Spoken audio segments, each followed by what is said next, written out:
няма основание, според мен. Какво е властнически функции има той, с какво ще попречи за разкриване на обективната истина.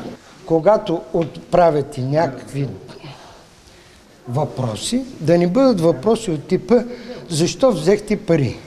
За да зададете този въпрос, защо взехте пари, вие трябва да стъпите на нещо.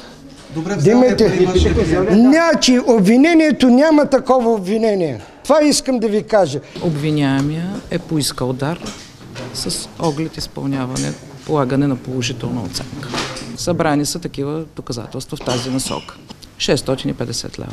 Значи на лице към настоящия момент е обосновано предположение, че е извършено това престъпление и за това е проведена и процедурата по член 219 от НПК, а именно предявяване на съответното обвинение.